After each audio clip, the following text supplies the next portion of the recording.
Assalamualaikum warahmatullahi wabarakatuh. Perkenalkan, nama saya Siti Rubiah. Saya dari kelas biologi 3B.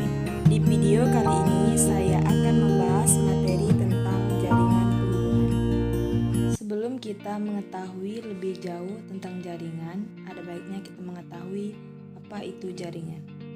Jaringan merupakan kumpulan sel yang mempunyai asal, struktur, dan fungsi yang sama. Secara umum, jaringan tumbuhan dibagi menjadi dua macam. Yang pertama, jaringan meristem atau dikenal dengan embryonal.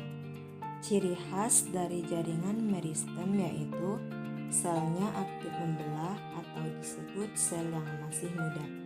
Selain itu, dindingnya tipis. Vakuola banyak tapi berukuran kecil. Selain itu, banyak mengandung protoplasma dan plastidanya belum matang dan ukuran nukleusnya besar. Itu adalah ciri dari jaringan meristem. Berdasarkan letaknya, jaringan meristem dibagi menjadi tiga macam. Yang pertama, jaringan meristem interkalar. Nah, jaringan meristem interkalar ini ditemukan di antara pangkal ruas monokotil dan batang monokotil itu memiliki ruas-ruas. Nah, jaringan meristem interkalar ini ditemukan di antar ruas-ruas tersebut.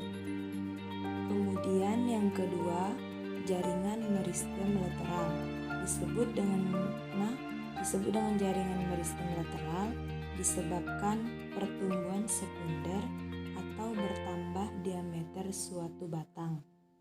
Otomatis ditemukan pada tumbuhan dikotil.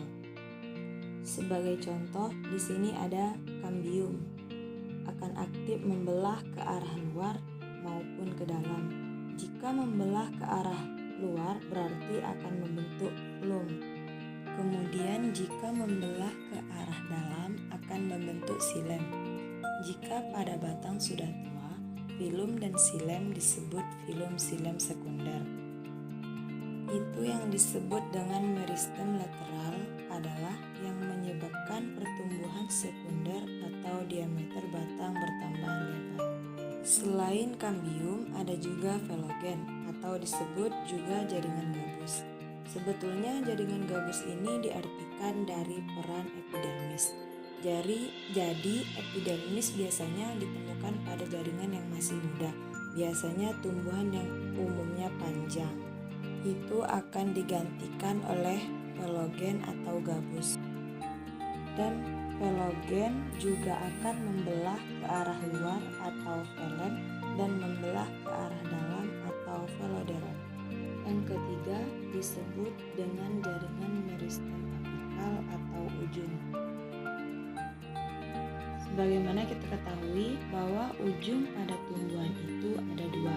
Yang pertama disebut ujung akar dan yang kedua disebut dengan ujung batang. Nah, meristem apikal ini yang menyebabkan pertumbuhan primer. Jadi, pertumbuhan primer itu bertambah tinggi atau panjang karena ditemukan pada ujung akar maupun ujung batang. Untuk lebih jelas, maka perhatikan gambar berikut. Ini merupakan gambar dari ujung batang. Ini merupakan bagian dari ujung batang. Yang paling penting di sini yaitu meristem apikal. Kemudian ada daun primordial atau daun yang masih muda. Kemudian ada tunas yang disebut dengan tunas lateral. Nah, pada jaringan meristem ini terdapat jaringan embryonal seperti protoderm yang nantinya jika sudah dewasa akan menjadi epidermis. Kemudian ada prokambium. Nah, prokambium inilah yang akan membentuk xilem dan filum. Nah, kemudian ada lagi yang disebut dengan meristem dasar. Meristem dasar ini jika sudah dewasa akan membentuk jaringan dewasa. Itulah tadi bagian yang ditemukan pada ujung batang. Terdiri dari beberapa bagian.